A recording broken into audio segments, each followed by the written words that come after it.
Network for the strong, not the weak.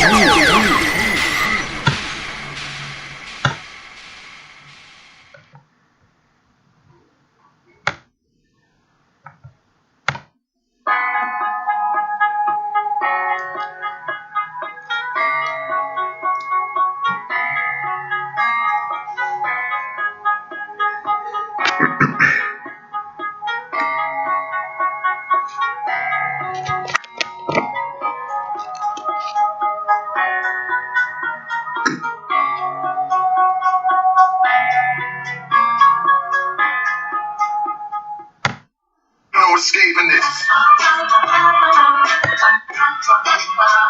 No escaping this. No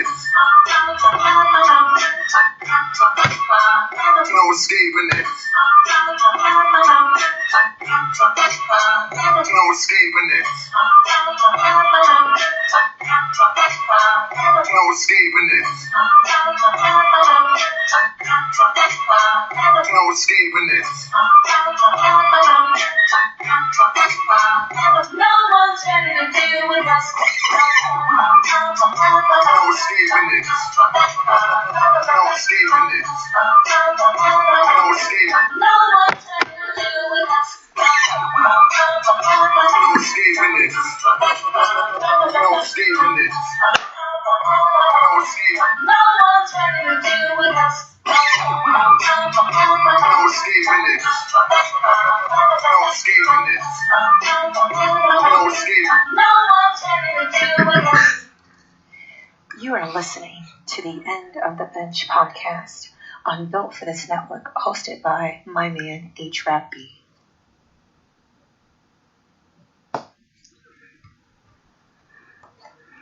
Good afternoon, good evening, good night, good morning. Depending on where you are, that's appropriate. This your man HRap coming at you live and direct. This is being simulcasted on Built for This Network and YouTube. Go to Spreaker.com, SPEREAKER, speaker with an R.com. Find Built for This Network, subscribe, comment, and you too can be a part of the show. Or just go to YouTube. Hopefully a lot of you on both YouTube as well as Spreaker.com. Either way, if you want to participate, all you have to do is go in, click the link if you got a link from me, and then say hello, how are you, and whatever, and then it goes from there. Thank you for tuning in. I have been gone for 166 hours, so that means I may have a lot to talk about, maybe not. We're going to see. I want to thank you guys for tuning in. Everything is discombobulated because your boy is out here, man. Your boy out here doing what he got to do and didn't do a show. I want to thank everybody who's in the chat room. Man, my hair is nappy as hell. It's okay. But I want to shout out to my man, Big Illinois. I want to shout out to the homie James Gosberry, Rucker Park, a.k.a. Tiki Rucker. I'm going to say my man, Tom Best Bob on the west side. My man, Ray the Kev. And my sister, Ray, she's in the building. Much love. Thank y'all for tuning in. It's going to be interesting. I got a lot to talk about. Now, again, as you know, I start every show by saluting my family. Both the people who are here and the people who have transitioned. They are here to send blessings and protections down. If they have transitioned, they give me support if they are here. That is everybody in the Pollard family, the Whitmore family, the Turner, Battle, Cotton, Harper, Bailey, Shaw, Crisp, Lansdowne, Liggins, Duncan, and I am the head of the Williams clan. We are in the building. Thank you for tuning in. In the event that you're unable to complete the show, you can always do this. You can find me or Built for This Network on iHeartRadio, Spreaker.com, YouTube, Apple Podcasts, Spotify, Google Podcasts, Castbox, Deezer, and Podcast Addict. Wow, don't do this for a week, and I'm all discombobulated. I'm back, though. I'm back. Salute to everyone who is currently tuning in. If you're in the background, thank you for tuning in. It's going to be an interesting show. I'm going to get right into it. I usually warm up, have a soliloquy, have a monologue, but I'm not going to do that this week. The reason I'm not going to do it because I think the things I'm going to talk about today are relatively important. We are in a turbulent time right now. We saw insurrection, which I'm going to talk about on January 6th. I'm going to talk about that. It's not the first one. And again, and what I really want to do is jump on the back of the education system in the United States of America, whether it be elementary school, whether it be high school, whether it be college. And if you're not educating yourself, you're really not going to get the full education. And the reason I'm bringing that up is because I was disturbed. I've been disturbed the last 7 days. I have been disturbed the last 7 days because I'm going to give you a few points. I'm going to give you some information that I'm 99.999% sure that most of us don't know. And because I'm a nerd and I like looking up these things, I always, I know about them. But most people don't know the things that I'm going to talk about today. And that's the flaw in the education system. Before we get into the education system, I want to talk about us as a community. Well, I do that every week. DJ Purplicious is in the building. Thank you for tuning in. It's always good to see you. Sister on Bill for This Network, me and her took the weekend off for the mix-a-thon. We took one for the team. They made me we were the best two people on the network, and they asked us to stand down so they could shine. I'm joking, but it's funny. I got my sister DJ Nunu. I got my man Big OG in the building on the Spreaker.com side, and Big OG and Big Illinois. Yeah, Big Illinois brother on Bill for This Network, brother in real life. It's all good. Now, the reason I want to talk to y'all about the education system is because the education system has failed us tremendously. They give us half truths. They tell us complete lies, and it's up to us to step out of the shadows of the education system, because it's really an indoctrination system. You know what I mean? And you hear people say that all the time. And I'm gonna give you a couple of examples. We as a community, well, this is just my opinion, of course. Reading is at an all-time low. What we do is ask for videos. We go to YouTube. We won't read anymore. And believe it or not, the system is designed so you'll stop reading. Reading not only informs you and not only exercises your mind, but it opens up a window of ingenuity, if you ask me. Because we all heard this before. Did you see that movie? It wasn't as good as the book. And I told my son this about 14 years ago, and I'm going to share it with you guys. The reason the book is always better is not because, of course, it's because it's more detailed. Obviously, you cannot fit someone's life into 400, 500, 600 pages, and you definitely can't fit somebody's 45, 50, 60-year life into a 90-minute or even a 2 or 3 hour movie. It's impossible. But the reason it's always better, in my opinion, is because as you're reading the book, you create what these characters look like in your mind. They're who you want them to be. If you see, like in a Malcolm X book, one of my favorite books, I read it annually. In the Malcolm X book, you think he calls himself Detroit Red. He's talking about a fire red suit, and he had a bright red suit on in the movie, but it was a little dim for my taste. It could have been HD. We'll probably look better in HD and things of that nature, but that's not really the case. Everything is better because it engages with your imagination. And we keep getting things like Instagram. We keep getting things like TikTok. We keep getting things like YouTube to dumb us down. It removes our creative, the creative portion of our brain, if you ask me. Because when you're reading, you're forced to imagine. When you imagine, you come up with ways. When you come up with different ways and methods, you will enhance everything around you, because you can read something in a book and it will tell you what it's supposed to look like, but it looks like something different in your mind. And when it looks like something different in your mind, it is an innate ability to improve on things that you hear about. You will always say, hey, but I wonder what it would look like with this. I wonder what it would look like with that. And videos don't allow you to do it, because the video is exactly the way someone else sees things, not the way you could potentially see them. And this is why I say we must read. Another reason we must read is this failing education system. We have been fed a pile of lies since the beginning of time. George Washington, let's start with him. That's one of the first things you learn in first grade. George Washington is the father of the country. Shout out to Dr. Greg Carr. He's not my father. He's not my father. So, number one, Chief Rocker Tracy Burns is in the building. Thank you, Rocker. But we're taught that he's the father of the nation. And George Washington, he never told a lie. But, they don't tell you that he had over 400 Africans enslaved. What they don't tell you is that George Washington married Martha because Martha had the most money and so they tell you this half truth, which is a whole lie.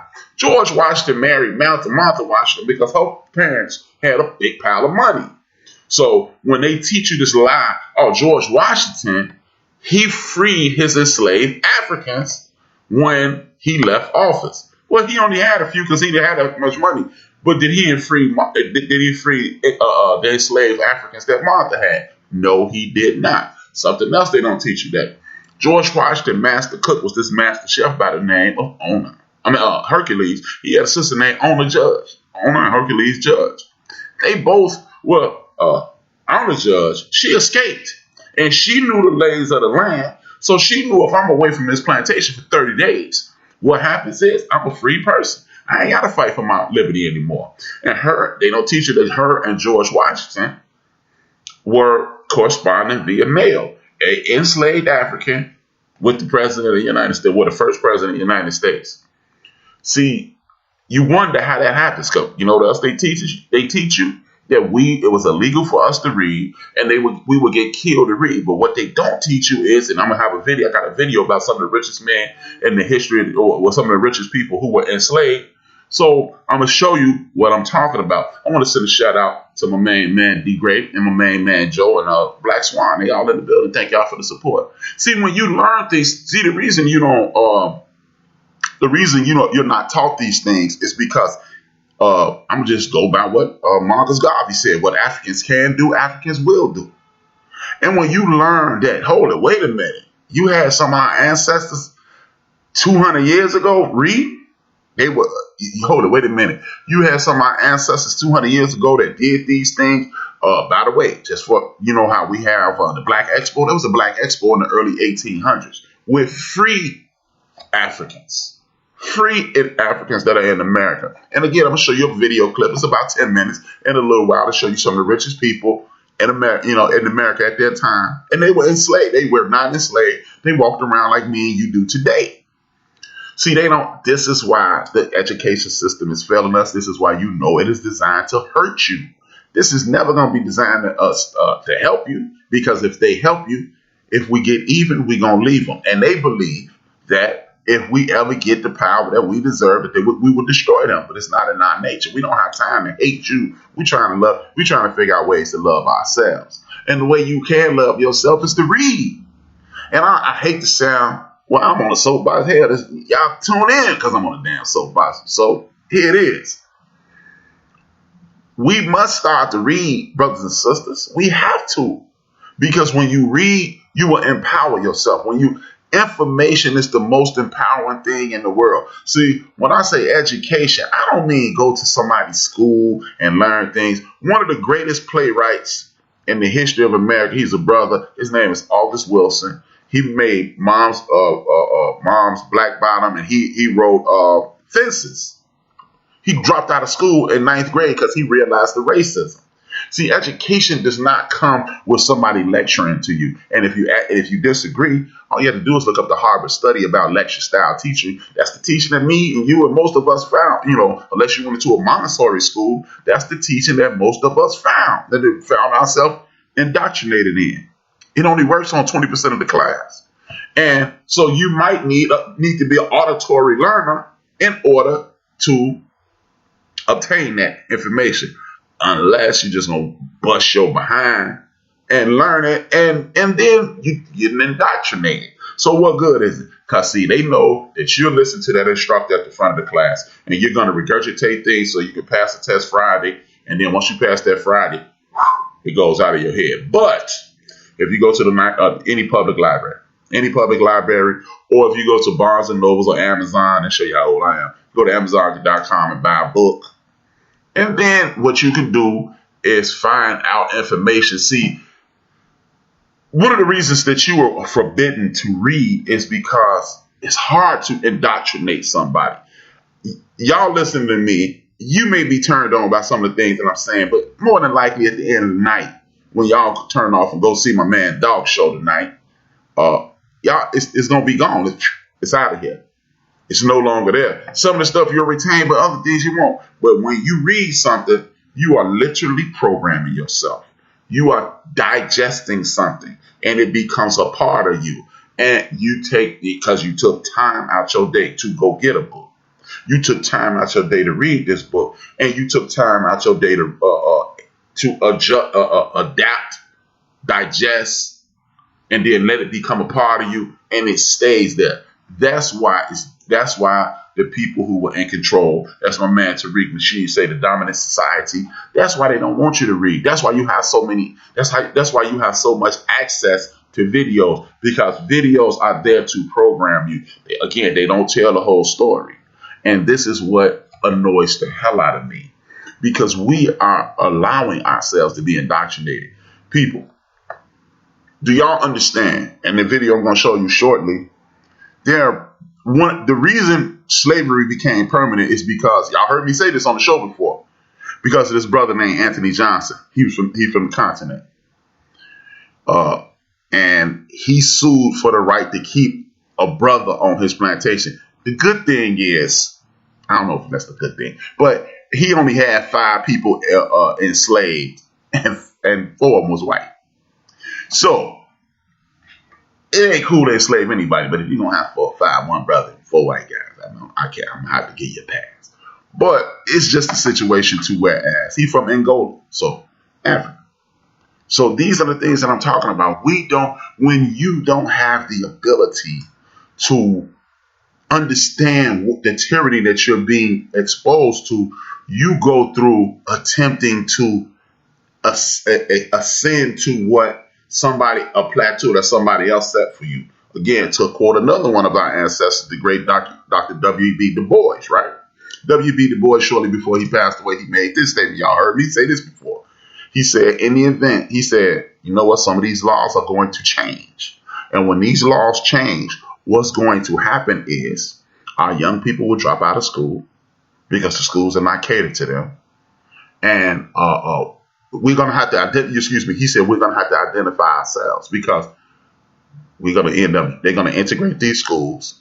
Our kids will be indoctrinated. They will not be interested. They will drop out of school, and we will become figments of somebody else's imagination. We've done that. With this cry, I gotta get the bag, get that paper, man. That's the dominant society's mentality. If you don't know that that's the dominant society's mentality, all you have to do is, again, check your history. You don't even have to check your history. No, you don't even have to go no further like 1960.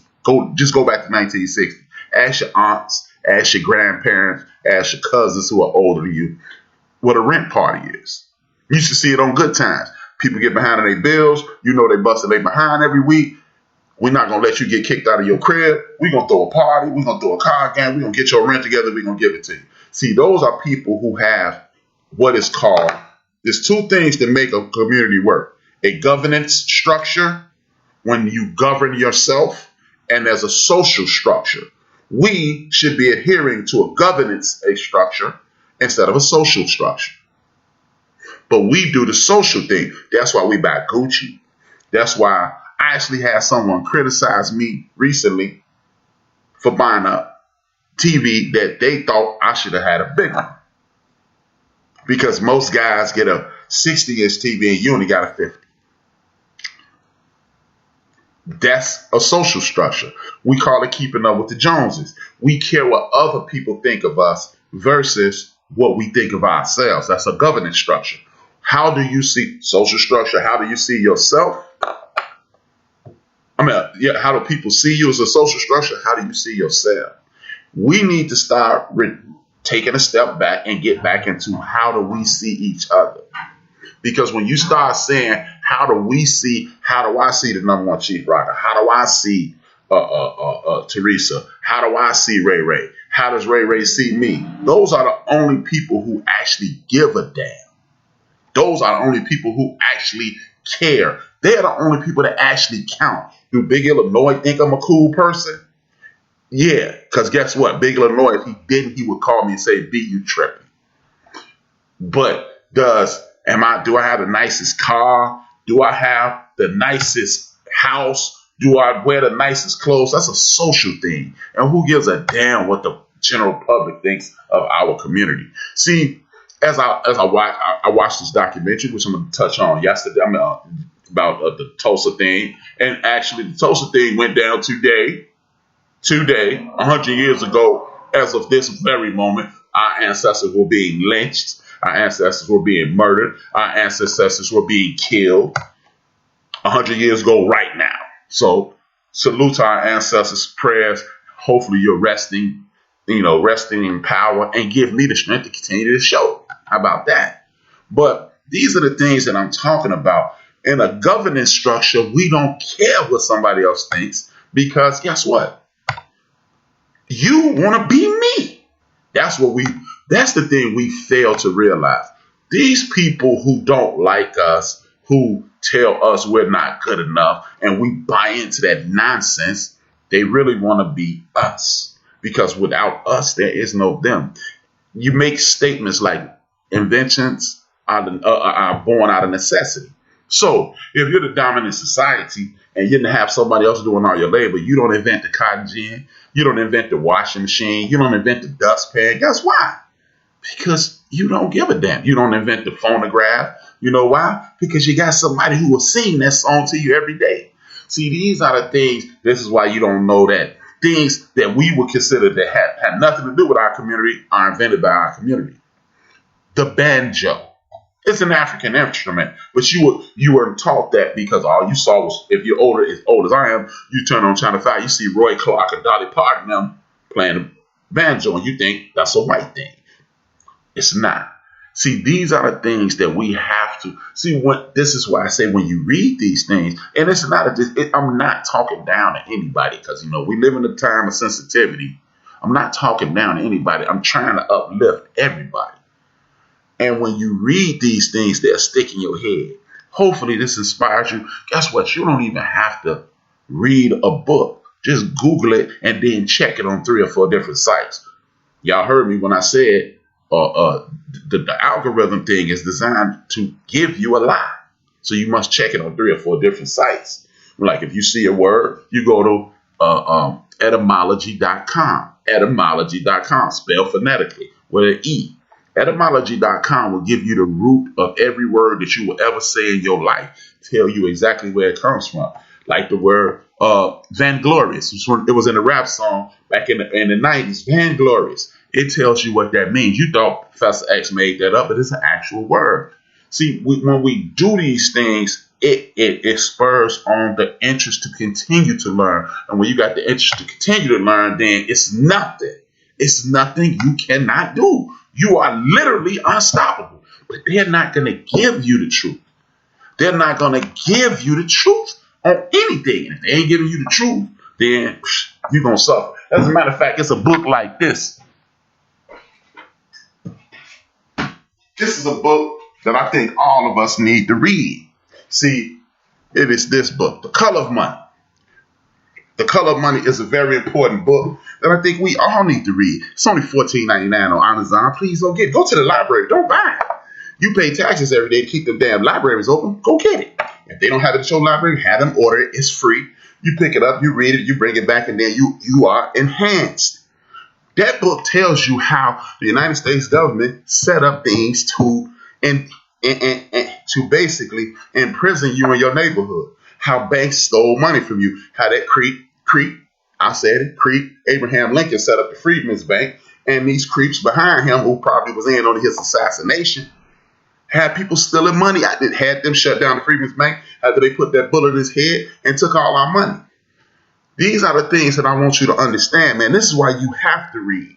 This is why reading is fundamental. Look, I understand a lot of people don't like to look that trauma that we've gone through in the face. Hey, Rap, I don't like watching those slave movies, man. That's just too much for me. I get it, man. Yeah, you should get mad. You should get mad as hell. But see, it's two ways to get angry. Get angry and sit around and sulk and drink and say, man, this is crazy. Or you can get angry enough to say, I'm going to show these motherfuckers. And excuse my language. I'm going to show them. I'm going to get so far in front of these people that they going to think they're in front of me. They going to think they're about to lap me, but I've already lapped them. Your history is one of nothing but champions. Look, you can watch, it's two ways to watch these quote unquote slave movies. One way you can watch a slave movie is this. You can watch a slave movie and say, man, look at the way they doing our folks. Or you can look at it like this and say, man, this is wrong. You can look at it like this. These people captured our folks, brought them over here, tried to beat them down to inhumane circumstances. And look at where we are now. I doubt, no disrespect to any other culture on the face of the earth, but how many people you think would have survived what we've gone through?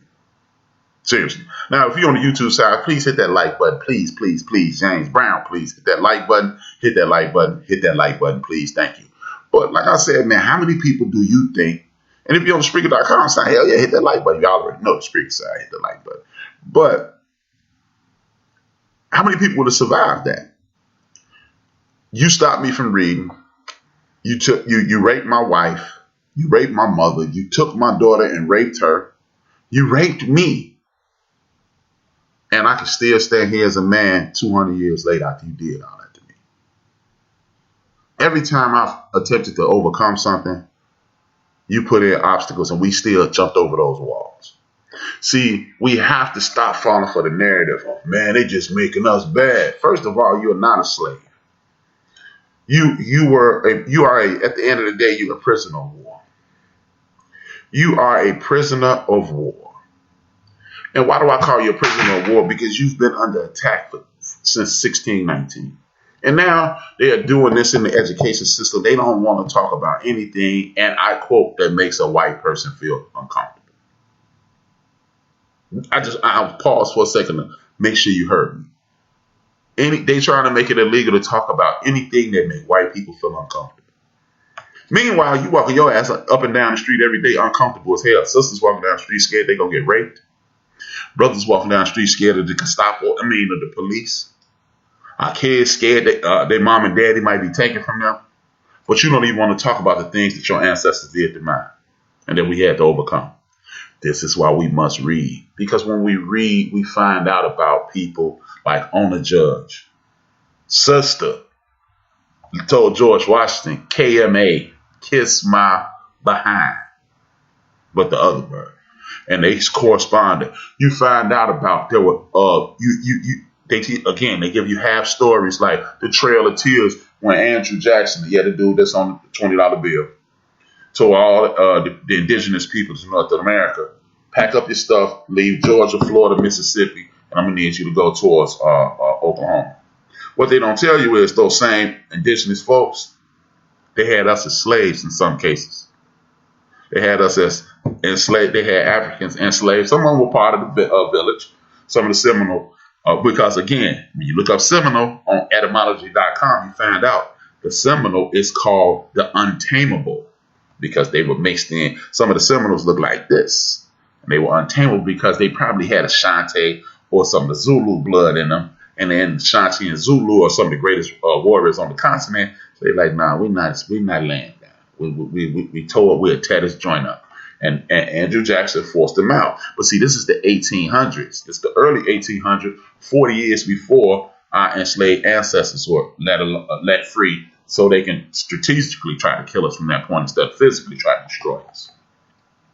But you don't learn these things because I'm telling you, information like this empowers you. You find out that, do yourself a favor.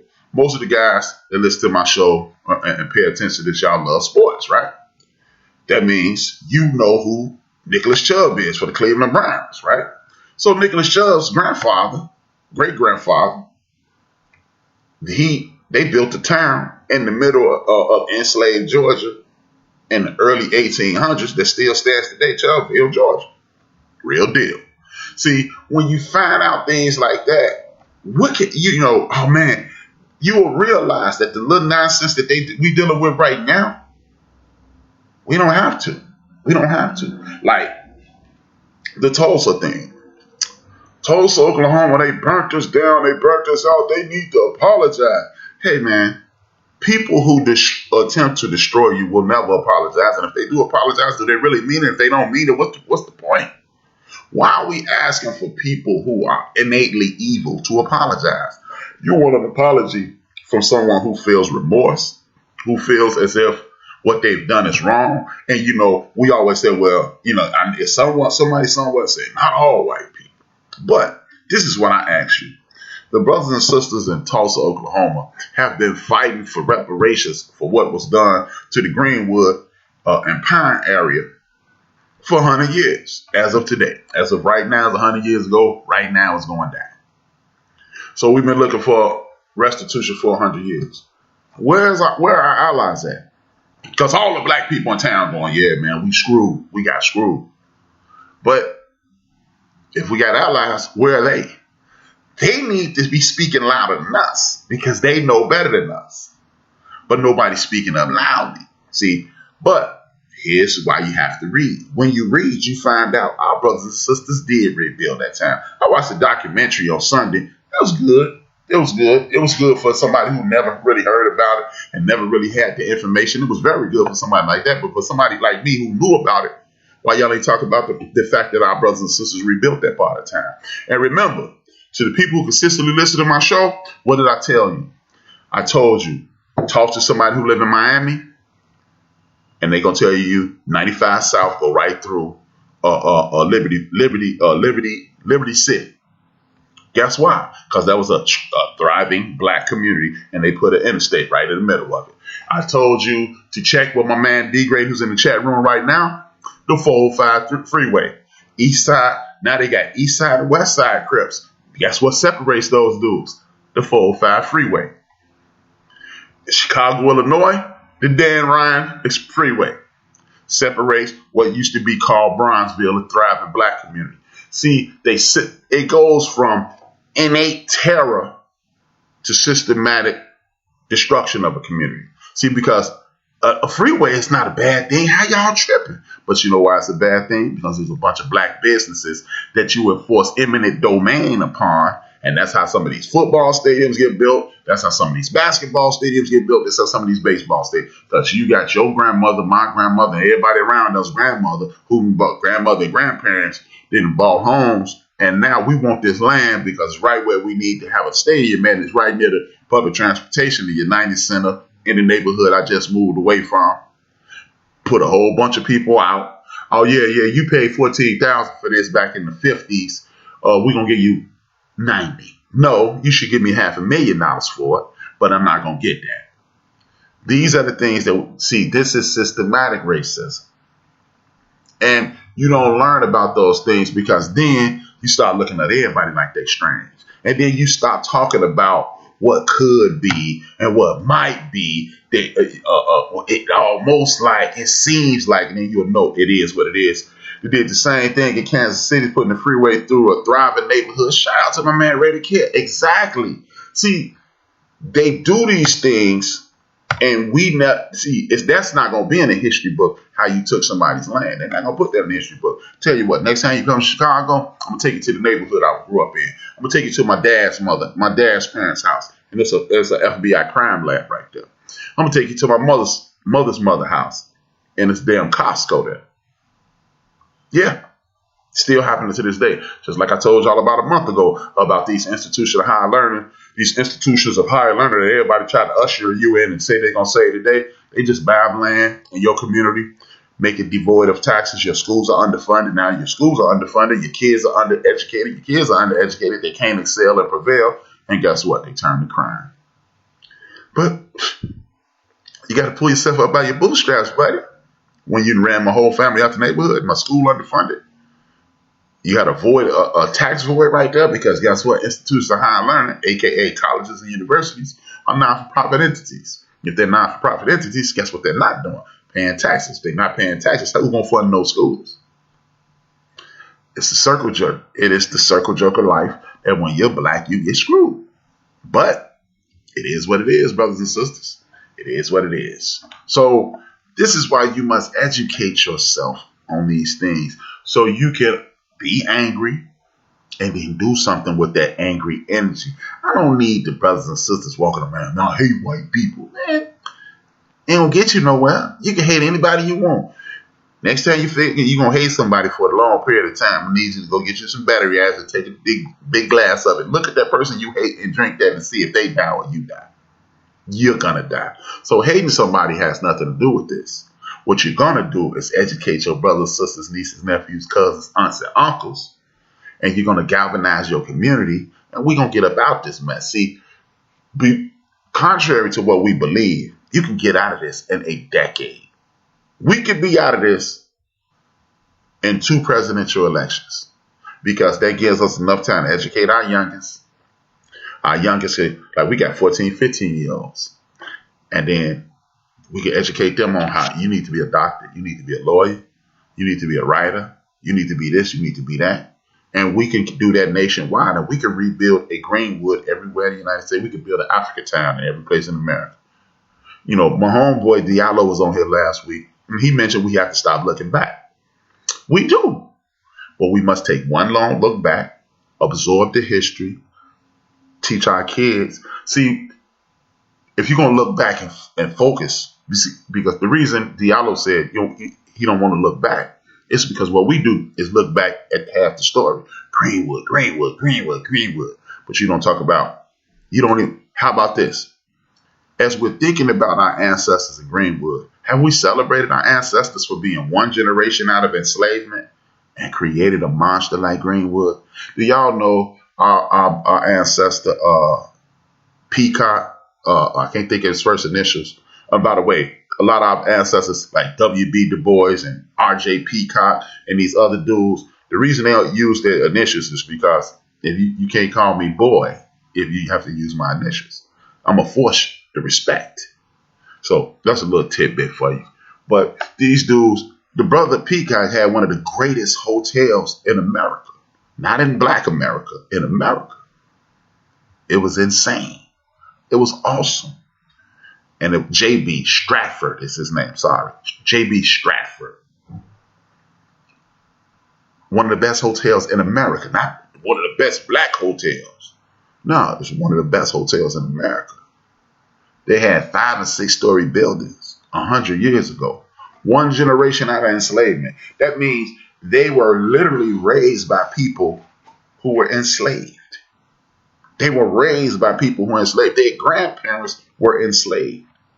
And they went on to be one area, 40 blocks, 40 square blocks, 9 doctors, a dentist, 2 movie theaters, 4 or 5 grocery stores, and over 200 homes owned by them. And they did exactly what we do now. A lot of them worked for white people. So what they did was they went on the other side of the tracks. They did the shoe shine. They did the maid and the butler thing, and they went home and they spent their money in their communities. But we got to get the hell off of Amazon.com if we want that to happen. We got to get the hell out of Target. See, we don't need these. If you really, again, I'm going to say it every week if I have to. If you really want to be stylish and look good, find you a tailor. See, this prom season, I know a bunch of us are posting pictures of our prom situation. I got J. Ron in the building. Thank you, J. Ron. A lot of us posting pictures of our prom, our children after prom and things like that. Cost you $900 for that prom dress. You know what a tailor could get you for $900? At least 5 work shirts and work slacks. And maybe a couple pantsuits. Thank you, Latanya, coming in. So if you really want to be stylish, you get tailor-made clothes. Am I saying, hey man, you stupid for doing this, you wrong for no. We're all adults. We're gonna do what we want to do. We're gonna do what we want to do. We're gonna wear Nikes, we're gonna wear Adidas, we're gonna wear Puma, we're gonna wear Gucci, Louis Vuitton. We're gonna do all that if we choose to. But if you really want to get out of this conundrum that we're in, we're gonna have to start shopping with each other. Only time we shop with each other is chicken wings or food and hairstylists on a regular basis. Do y'all know Harvard did a study that we spend 2 cents with each other out of every dollar? They said they can make a monumental change if we spent 10. But what if we spent 60 cents out of every dollar? You got black farmers out here. You got black everything out here, but we need to stop being lazy and look into it. We need to look into it, man. Because if we look into this, then we'll realize, damn, it's more available to us than we ever assumed. And that's the most important thing. It's more available to us than we ever assumed. But we don't look. We don't look, because if you look, you'll be forced to find these things. And if you're forced to find these things, you'll be forced to excel. We try to figure out these magical ways and magic beans and things like that. No, there is no magical way to do this. You know what the easiest way to do this is? To just do it. You don't have to dwell on anything but success. That was what my man Diallo was saying last week. We can dwell on the past, and it will do us a little good. It will give you the right person to get them the motivation to get out of this. The wrong person is just going to make you angry. You know about some liquor and sit around and smoke and say what you would do. Well, there's no such thing as what you would do. There's no such thing as the man holding you back. It ain't none of that. And I've been saying this since y'all been knowing me. The man can't hold you back. Because if the man couldn't hold back J.B. Stafford and stop him from being one of the richest people in Tulsa to amass what we would call about $5 million in wealth 100 years ago, how the man holding you back 100 years later? See, we're misallocating our funds. Here's some more history for you. And then after I give you this little bit of history, I'm going to give you this video. And then we'll continue to talk. In this town called Wilmington, South Carolina. Wilmington, South Carolina is the town. They had an insurrection just like they had in D.C. These brothers and sisters in Wilmington, South Carolina. Here come a few fun facts about Wilmington, South Carolina, and then I get more in depth when I come back from the break. Wilmington, South Carolina. 80% of the black people in that town read. 30% of the white people could read.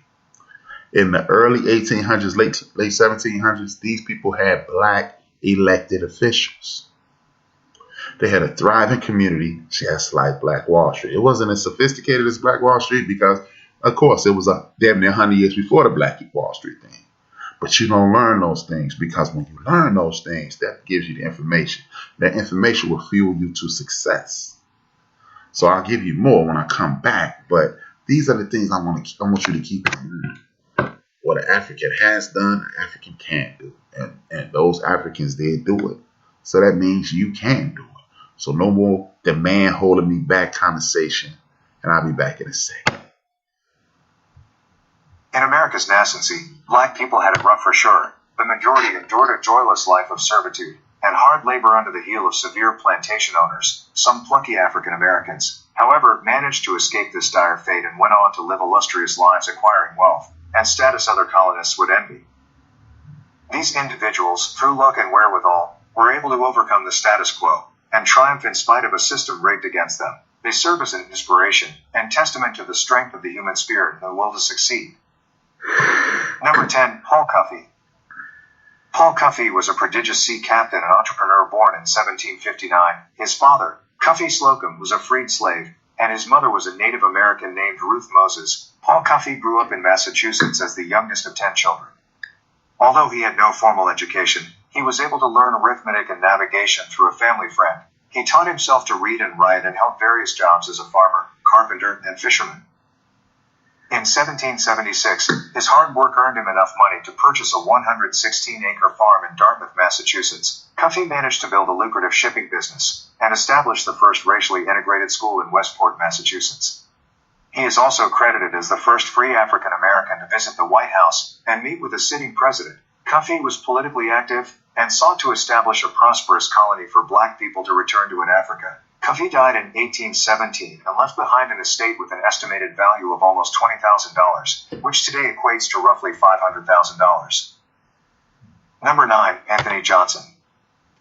Anthony Johnson was a black man who emigrated from Angola to America during the early 1600s, a time when both black people and white people worked as indentured servants and not slaves. Like other immigrants at this time, Johnson worked as a contract laborer with the promise of a land grant from the colony upon completion of his tenure.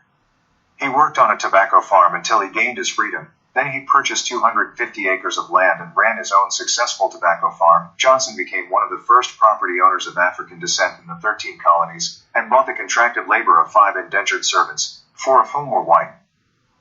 John Casser, a black servant working for Johnson, eventually sought to be released from his servitude, but after a court ruled his tenure as permanent, Johnson legally became the first slave owner. This was the first case in which a servant was sentenced to permanent servitude without having committed a crime. Unfortunately, this set a precedent that paved the way for the proliferation of legalized slavery. Number 8. William Ellison Jr. William Ellison Jr. was the son of black slaves, owned by a white planter named William Ellison. Ellison Jr. was born in 1790 as April Ellison because it was customary back then to name children of slaves for the month in which they were born. Around age 12, Ellison Jr. became an apprentice under William McCreight, a gin builder from whom he learned to build and repair cotton gins. During his apprenticeship, Ellison learned to read, write, cipher, and do bookkeeping, and also trained as a carpenter, machinist, and blacksmith. He continued to work in McCreight's gin shop until age 26, at which point he had been equipped with all the skills necessary to become a successful independent professional. He legally obtained his freedom in 1817 and moved to Sumter County, South Carolina, where he ran a successful gin shop. Ellison owned a 900-acre cotton plantation, $58,000 worth of estate, and 37 slaves. Highly respected for his professionalism, he built an excellent reputation as a black man sharing the same social status as whites. Number 7. Antoine Doubleclick. Antoine Doubleclick was born in 1810 Louisiana to free black parents. His father was a planter who owned around 406 acres of land and 70 slaves. After his father's death at age 54 in 1828, Antoine inherited his father's estate and went on to marry a wealthy black woman. Their combined assets were estimated at roughly $95,000, making Doubleclick one of the wealthiest planters of his time. In the aftermath of the Civil War, the southern plantation industry suffered greatly, and this probably contributed to Doubleclick's pivot into politics. In 1868, he was elected state treasurer of Louisiana, where he faced the hardy task of rectifying Louisiana's financial insolvency. Doubleclick was lauded by both Democrats and Republicans, and he managed to serve more than one term in office. Number 6. Robert Gordon. Robert Gordon was a former slave who bought his freedom in 1846. He went into business as a coal dealer in 1847 after investing $15,000 in a Cincinnati coal yard. He was met with aggressive opposition from white coal dealers, who attempted to run Gordon out of business by slashing their prices. Rather than do the same, Gordon decided to stockpile his own coal supply. Then he hired biracial men who could pass as whites to buy up the cheaper coal from his competitors. When freezing weather prevented suppliers from using the waterways to deliver new coal, the coal reserves of Gordon's competitors dwindled while his thrived. This shrewd business tactic allowed Robert Gordon to win the Coal War and earned him respect among the white coal dealers. Number 5. Samuel T. Wilcox. Samuel Wilcox was a highly successful black businessman in Cincinnati. He went into business as a grocer in 1850, establishing a high-end grocery store of a scale never seen before in America. He sold only premium quality goods, such as hams, dried fruit, sugar, and soaps. His customer base was largely affluent, upper-crust members of society. He started business with $25,000 and made $100,000 to $140,000 in annual sales, which equates to around $5 million in today's money.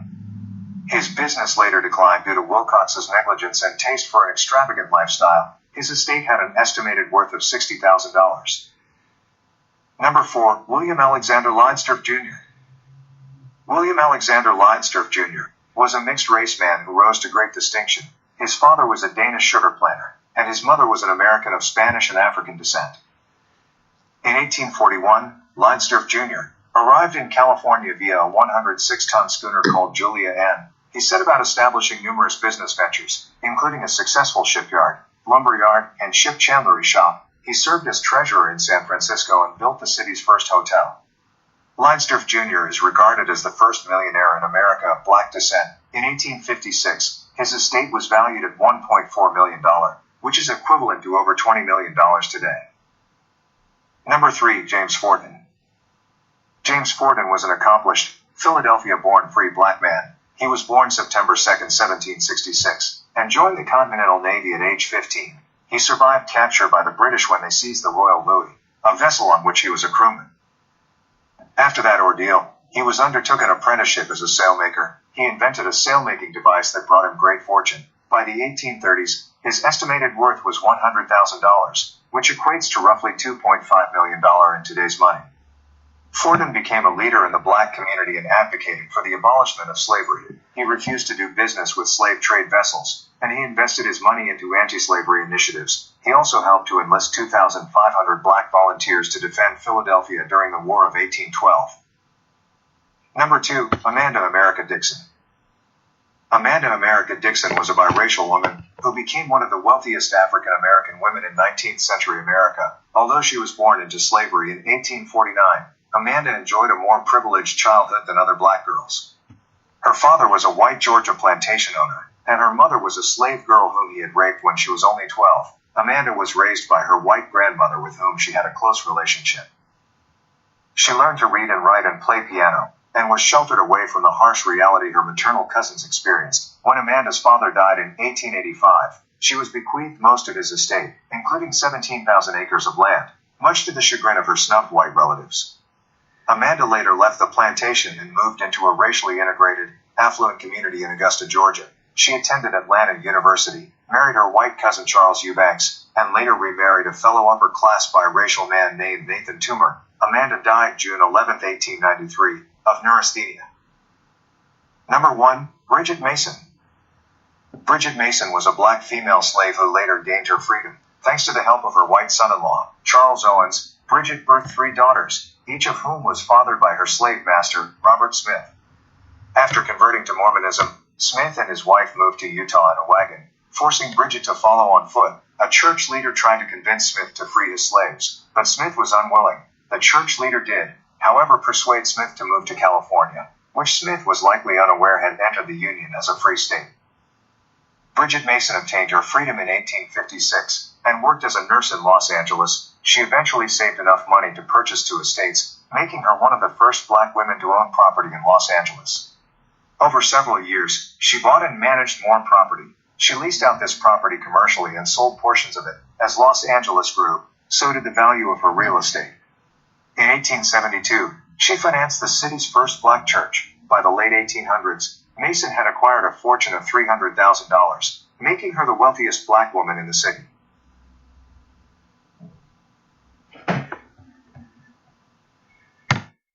I'm back. This is your man HRap. This is Built for This Network on Spreaker.com and YouTube. This is theendofthebench.com. Build and destroy, where we build up the community, destroy lies and propaganda about the community. As you see, as you saw, as you just witnessed, there's no reason for us not to excel. There's no reason for us not to be successful, because there's no way in hell we were going through the tyranny that those brothers and sisters were going through. Are there obstacles? Hell yeah. But we can't use those obstacles as excuses, because those obstacles are nothing compared to what our ancestors gone through. And as again, to quote Marcus Garvey, what Africans have done, Africans can do. You are an African, therefore you can do it. It is genetically predisposed in you. You do not have the quit in you. You do not have fail in you. You do not have I can't in you.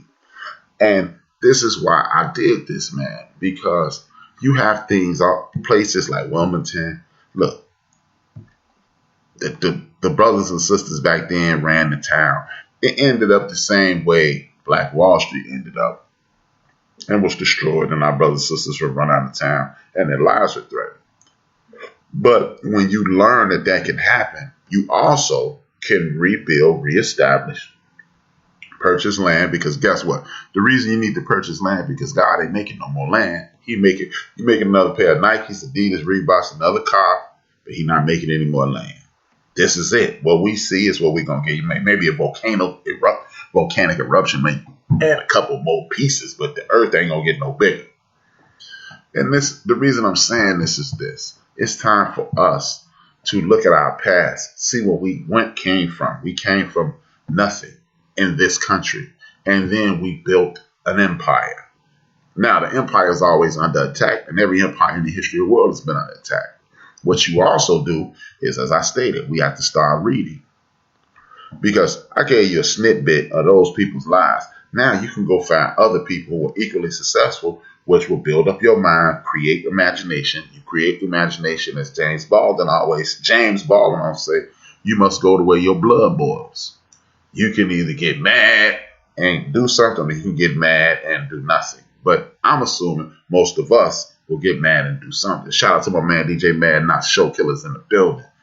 But this is what we have to do, man. See, with this information, every time somebody watches this video, I've defeated every excuse you can have. Because, oh man, they trying to get us. The police out to get us. Well, the police, the whole fucking nation was out to kill our ancestors. So, no more excuses. But see, this is also a key to unity. UNITY. This is the key to unity, because when you have unity, you don't have to worry about those things. You don't have to worry about any of that stuff, because unity defeats all that. Unity says, hey, we don't need people to do this. Hey, we don't need any help. And you know what else? That the Tulsa thing and Wilmington, North Carolina thing does. It shows you asking the government is unnecessary as well. That's one of our biggest mistakes. Well, they need to help us and get us some jobs. They weren't helping out those people 100 years ago. They weren't helping out those people 200 years ago. So why do we need help from the government now? We have enough people in our community. We must, again, the governance structure. Shout out to Dr. Greg Carr, Sister Karen Ham. Well, you know what? I'm going to call them Baba Greg Carr, Dr. Greg Carr, and Mother Karen Hunter. But when you look at yourself, again, it's the governance structure and the social structure. How does people see you? And these people don't see us as humans. They don't see us as anything but just some whining, crying, violent, whatevers. But how do you see yourself? I see us as champions. I see us as people who've overcome everything, every obstacle known to man. I see that we've overcome poverty. When we anytime we face with poverty, we galvanize. Our community comes together. We fix it. We're faced with tyranny. We figure out a way to do that. We're faced with no jobs. We created jobs. Every possible solution that's ever come about, every possible problem that has ever come about, we stood up, looked that problem in the eye, and destroyed that problem. So why would we stop now? See, we continue to buy into this social structure that says, oh, well, so you got to wait on the government. No, we don't. Because I'm sure, I wasn't there. Yeah, obviously I wasn't there. But I'm pretty damn sure that the people who are the people who said, hey, I'm gonna build Tulsa, I'm gonna build Wilmington, I'm gonna build Peoria, Illinois, I'm gonna build South Side of Chicago, I'm gonna build Liberty City, I'm gonna build Compton, I'm gonna build Watts. They were not met with, oh, okay, well, come on in. They were met with far more tyranny than we face. So if they're met with far more tyranny than we face, we have no excuses to do and deal with the things that we do and deal with. I'm sorry, we don't. I'm not saying that we are weak, but what we have been is indoctrinated into this way of thinking of, see, the system is going to help us. It's not. Let's face that. The system is not going to work for us. The system is designed to destroy us. Now, you can either do one or two things, well, three things. You can lay down and die, or buy into the system and hope it works, which is lay down and die. You can get angry and do nothing and just sit around and talk about the man, or we can start working together. You don't have to work with strangers. Oh man, I don't really know people, they still, all these excuses. Well, find some people that you're cool with and then create a situation. Situation don't have to be, and that's another thing. We don't need 100,000. We don't need 10,000. We don't need 5,000. You probably need 15, 20 people. 15 to 20 people working together changes a lot. I'm just telling you, if our brothers and sisters, our ancestors of the past, they're looking down at us right now, and they're waiting on us to make a move so they can give us the spiritual push to push us into greatness. If you don't want it, then they're not going to help. They're not going to help. They're not going to help. Period. Now, one of the major reasons, another reason to show you why you need to read instead of just going along to get along and being taught things is this. Memorial Day. Memorial Day. They told you yesterday that this is a day that we're celebrating all the fallen soldiers and, all the people throughout the wars. Memorial Day started off. I want to make sure I get this right. This is one of the few things I write down. Memorial Day was started in 1865, Charleston, South Carolina. It was really called Decorations Day. You know, it was called Decorations Day because just like in Tulsa, 60 years before, a bunch of our ancestors were in the middle of that war that we won for them. Again, the Civil War. They were dumped in gigantic, nameless graves, were not laid to rest properly. So what did those Africans do? They dug up their friends and family members. They picked them up, put them in proper graves. They had a parade of over 1,000 people, and they sent them off properly. They poured libations, they laid out flowers, they named their graves, so now they can come back and pay homage to their families, friends, soldiers at arms, brothers at arms. They did that, and that was called, again, Decorations Day. 1868, the man caught hold to it and named it Memorial Day. Now, the first one happened on the 30th of May. The first one happened May 1st. The second one happened May 30th. That's the one we celebrated yesterday. It's the end of May. And the first one was May 1st. See, again, you were told half a story. It was called Memorial Day. They even got Confederate Memorial Days. But we were not educated on how these days are started. Just now, Memorial Day, if you got pride and you love yourself and your ancestors, it should mean a little more to you next year. But guess what? Memorial Day should count for all our ancestors. Because we've been at war since 1619 in this country.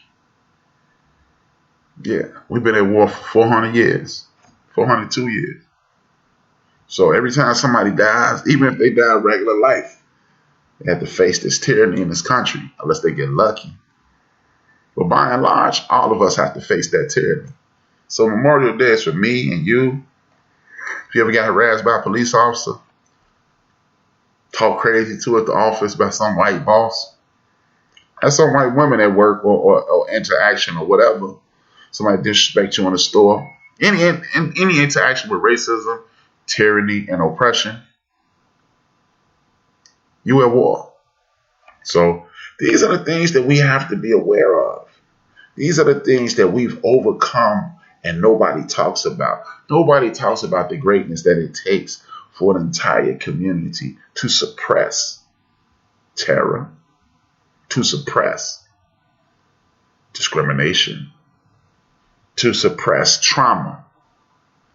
And somehow, somewhere, we still made it. They gave us pig tails, pig snout, pig feet, pig ears, pig intestines. And we made soul food that everybody in the world loves. I don't eat that. Yeah, but it's still a delicacy. People call it a delicacy now. So these are the things, if you can come from literally eating feces, literally, because my grandmama done clean it. Well, tell you what, let me take a dump on a steak. I'm gonna wash it off and see if you eat it. You wouldn't, because you'd be like, I'm not eating that. You're crazy, but you eat jealous.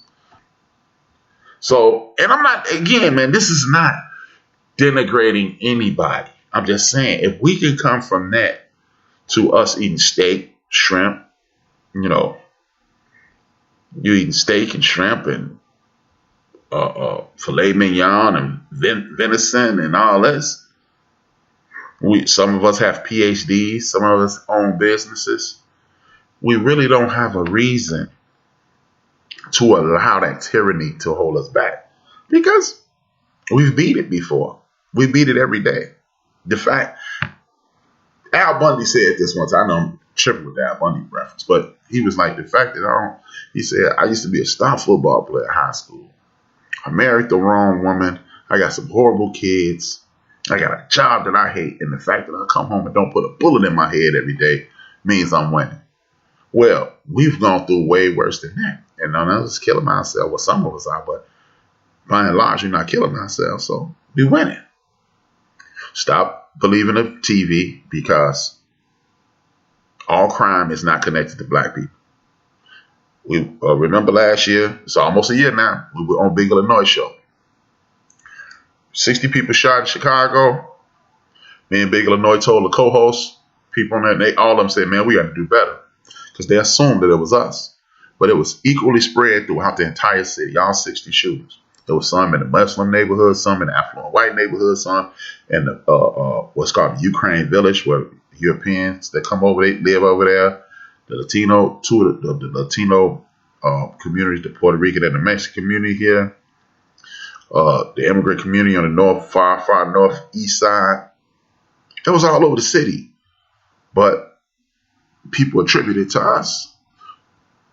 We got to stop. Black on black crime is not a real thing. Oh, man, they killing each other. Yeah, everybody's killing each other. But for whatever reason, the dominant society focuses on your crime, your violence, your drug addiction, your drug sales.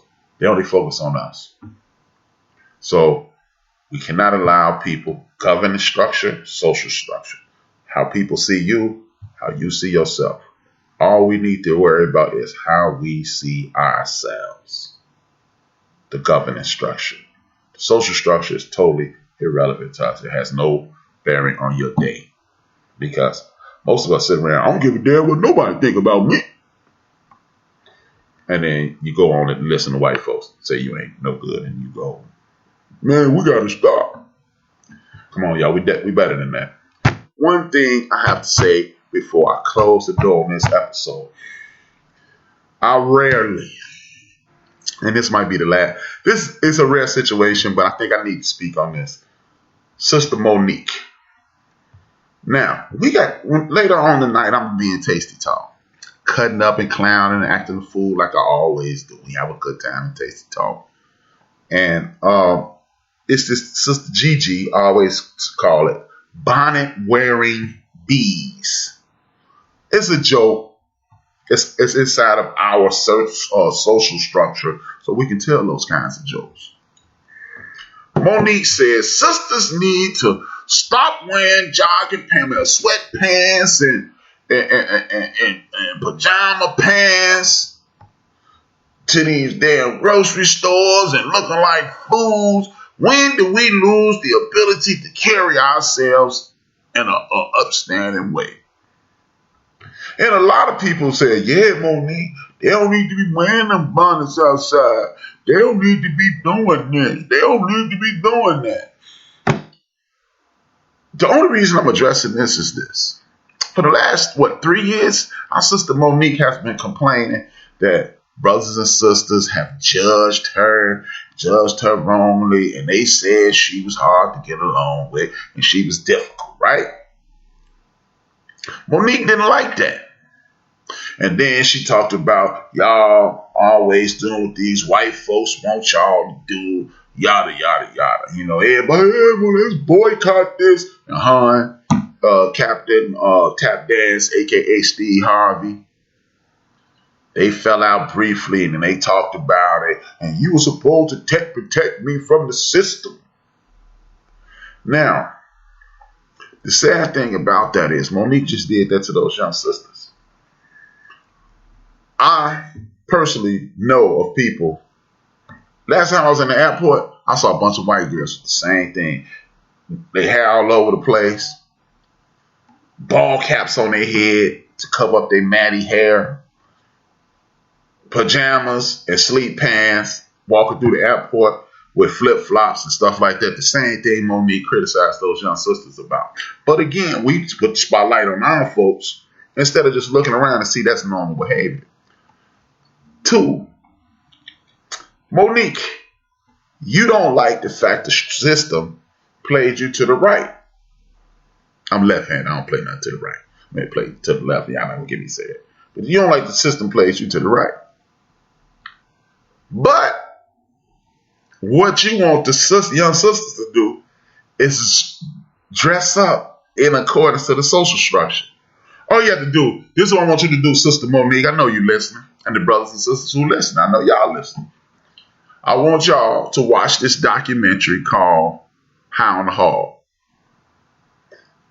in this doc, I only watched like 10 minutes of it. It looked very interesting. I think I'm gonna suggest to the brothers on Forecast, we're gonna check that out. But on this documentary, High on the Hall, they got sisters doing this ethnic dance. Because Africa is where they from. They doing this ethnic dance and they talking about food and the way we prepare and eat our foods, right? Cool. What did they have on? Something that looked like a bonnet. They had on stuff that looked like sleeping pants. Now, am I stretching the damn taffy to the point where I'm going to tell y'all, see, those sisters trying to be like the sisters from the continent? No, I'm not going to tell you that. But it is awful. It's this thing called ways of knowing. Some people call that religion. I have faith. I know it's going to happen. I know it's coming. That's how they know. It's certain things like the term, I see you. That's an African term. And it means I see you. It came from 400 years ago, landed here in America with our ancestors. I see you mean, I see what you're doing. I see you got something new. I see you shining. And they meant it over on continent. When we say though, there, we don't pronounce our THRs. That's part of the continent. The THR is not prevalent on the continent. So that is our way of knowing. It was passed down epigenetically through the ancestors to us. Innately, we do these things because it's who we are. Now, that's why we get names like Boomshika and Shanika and Fruquan and all these wannabe sounding African names. Our ancestor Stokely Carmichael back in the mid-60s was in Africa.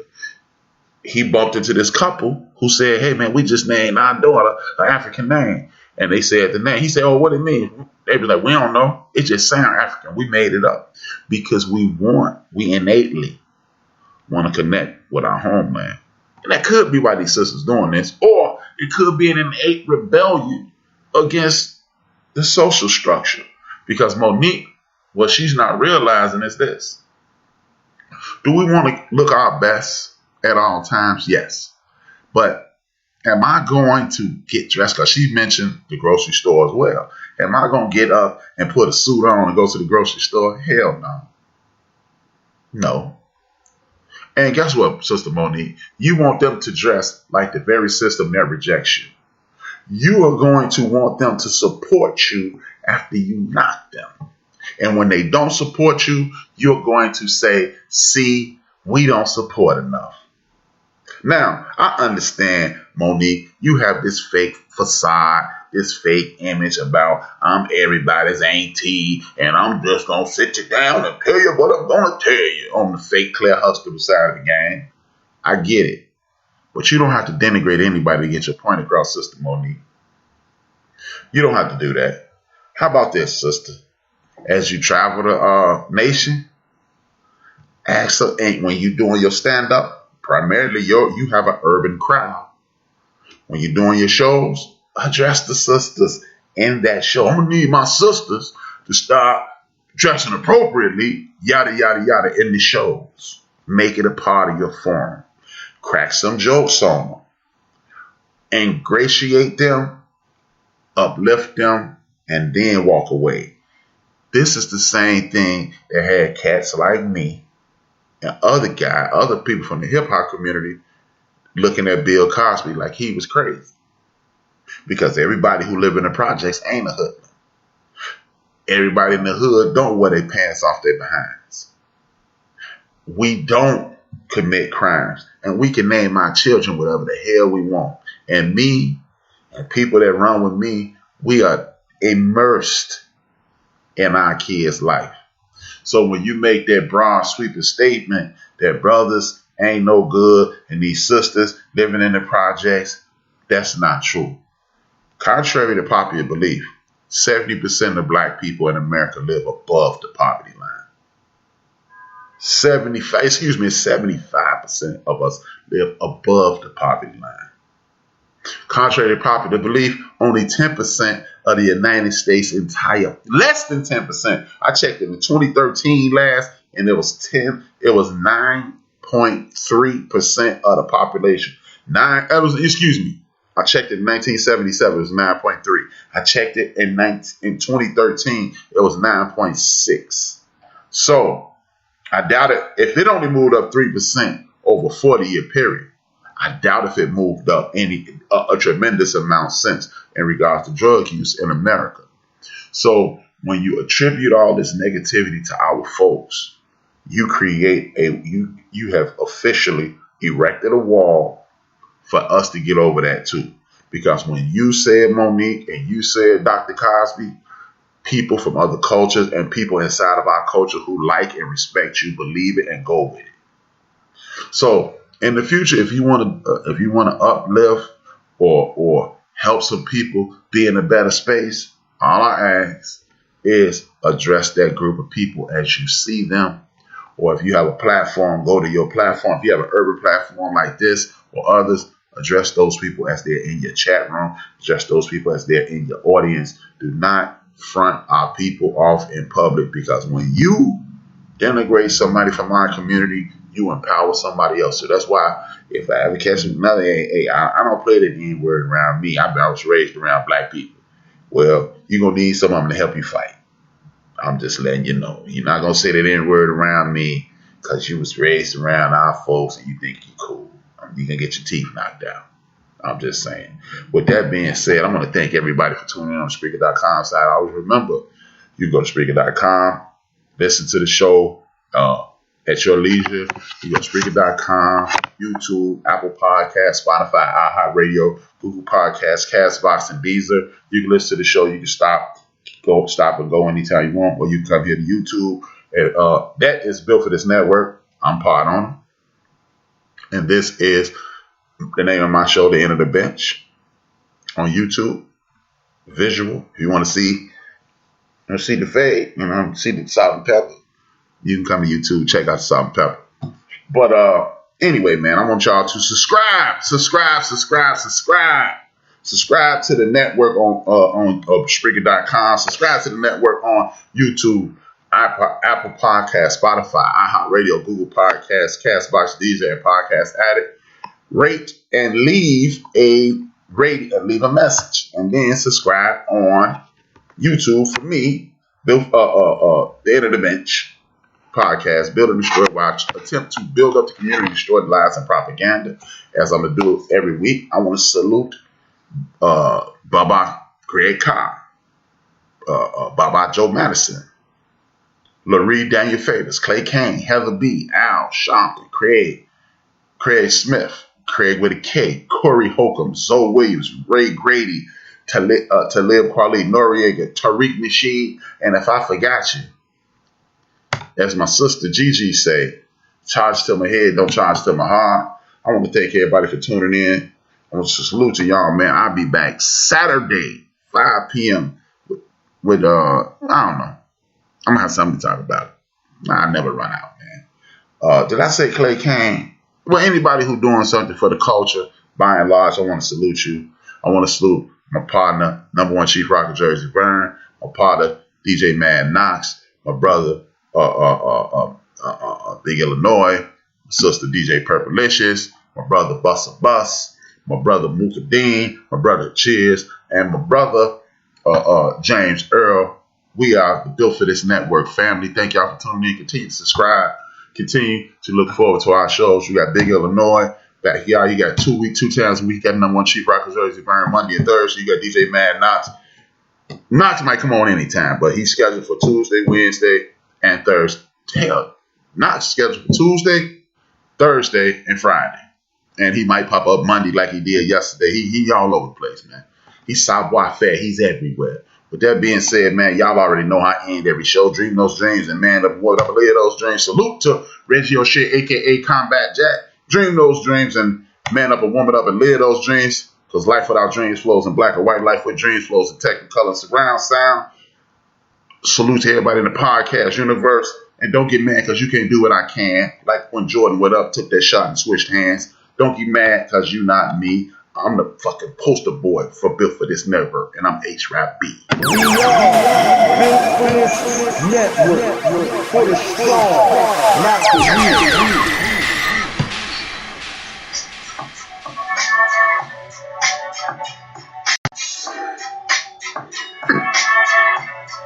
I'm